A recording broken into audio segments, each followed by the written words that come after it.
solo hecho de la época en que se gestó la anterior, en la época de las carretas, y hoy tenemos una sociedad de la tecnología, de internet, globalización, fenómenos que ni siquiera se le podían imaginar, imponían ya un cambio. También por otras razones,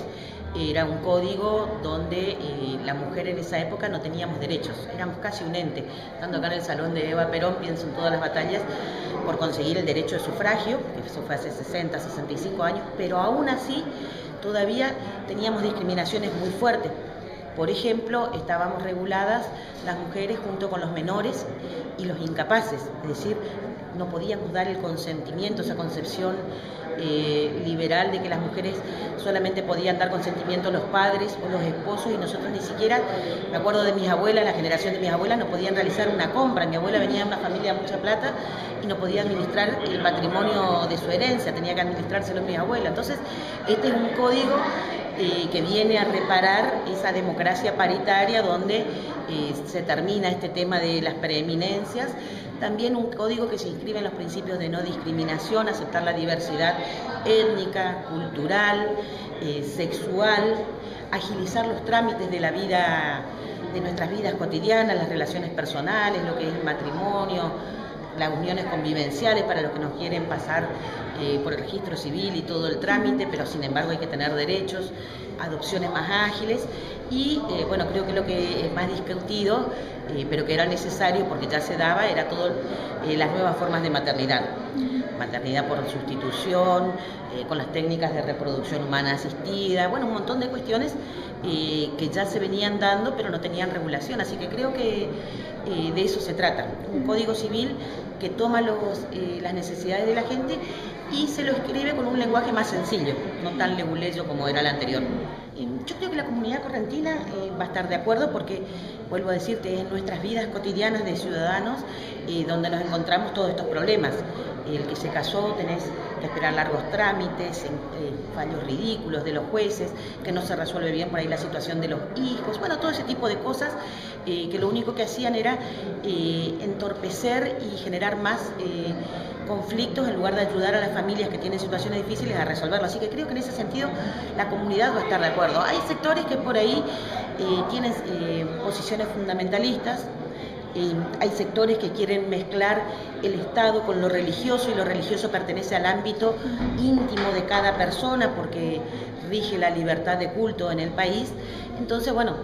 pero igual toda la audiencia pública que se va a celebrar mañana está previsto para que escuchar todas las voces,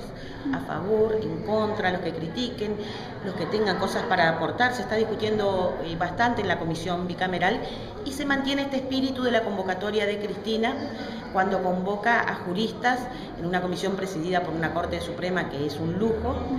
más de 100 juristas de todo el país discutieron, opinaron, acá no hay modelos cerrados, encorsetados,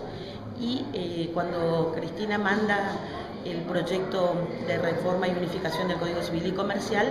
lo dijo bien claro, acá no se va a votar a mano alzada, a libro cerrado, por más que tengamos números en el oficialismo, sino que respetamos ese espíritu de construcción transversal y de consenso, y por eso se están haciendo audiencias en todo el país. En realidad, la sociedad viene, desde el 2003, empezamos un proceso de cambios muy fuerte, rompiendo con todo lo que era el status quo del neoliberalismo. Creo que el primer paso fue la reforma de la Corte Suprema. Dejamos de lado la nefasta Corte Suprema menemista. El gobierno de Néstor Kirchner convoca a los mejores juristas, hombres y mujeres, sin que tengan que tener pertenencia partidaria ni al PJ ni al Frente para la Victoria, y ese es el primer paso para empezar a desandar esos andamiajes de impunidad que nos devastaron en los 90. La reforma del Código Civil, después ya se está trabajando con la reforma del Código Penal, y la reforma de la Constitución la vamos a hacer más temprano, más tarde, y yo quiero decir en esto muy claro, los que usan de excusa la reelección de Cristina son los que se oponen a consolidar los cambios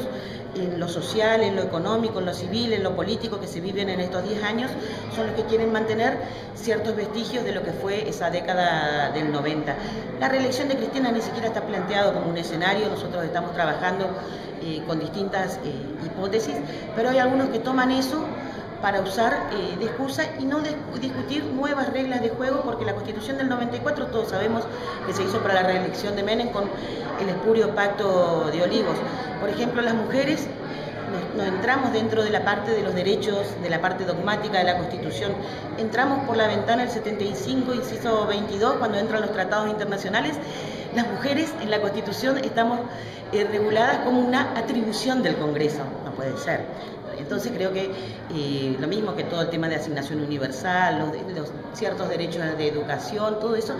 tiene que tener una estabilidad que trascienda el mero recambio legislativo. Por eso le decía, más temprano, más tarde, lo vamos a dar, pero después de la reforma del Código Penal.